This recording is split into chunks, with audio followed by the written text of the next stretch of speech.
রূপগঞ্জ আসনের সংসদ সদস্য হলেও কার্যক্রমের বিস্তৃতি এখন পুরো নারায়ণগঞ্জ জুড়ে।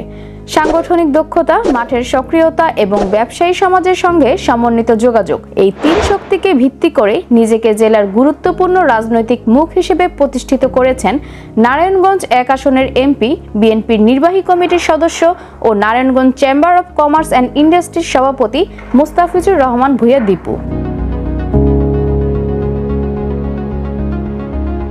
পবিত্র মাহে রমজান সামনে রেখে দ্রব্যমূল্য নিয়ন্ত্রণ ও বাজার স্থিতিশীল রাখতে ব্যবসায়ীদের প্রতি বিশেষ আহ্বান জানিয়েছেন তিনি। ২৩ ফেব্রুয়ারি দুপুরে নারায়ণগঞ্জ চেম্বারের সম্মেলন কক্ষে আয়োজিত মতবিনিময় সভায় দীপু ভূঁইয়া এই আহ্বান জানান।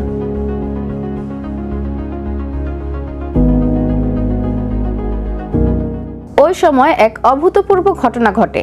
নারায়ণগঞ্জের স্থানীয় ও জাতীয় ৩৮টি ব্যবসায়ী সংগঠনের প্রতিনিধিরা এসে দীপুকে শুভেচ্ছা জানান। ফুলের শুভেচ্ছায় সিক্ত হন তিনি।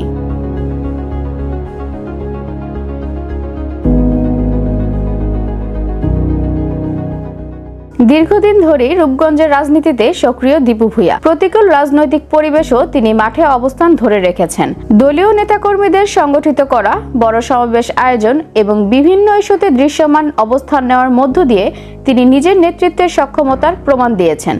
স্থানীয় রাজনীতির গণ্ডি পেরিয়ে ধীরে ধীরে কেন্দ্রীয় পর্যায়েও তার গ্রহণযোগ্যতা বেড়েছে বলে মনে করছেন বিশ্লেষকরা।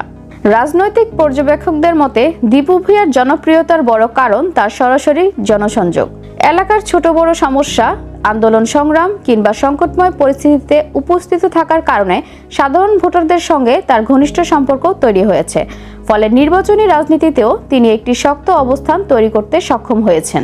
রূপগঞ্জের সীমানা ছাড়িয়ে জেলা রাজনীতিতে সক্রিয় উপস্থিতি, এই সমন্বিত কর্মকৌশলী এখন দীপু ভূঁইয়াকে নারায়ণগঞ্জের আলোচিত নেতৃত্বে পরিণত করেছে বলে মনে করছেন সংশ্লিষ্টরা।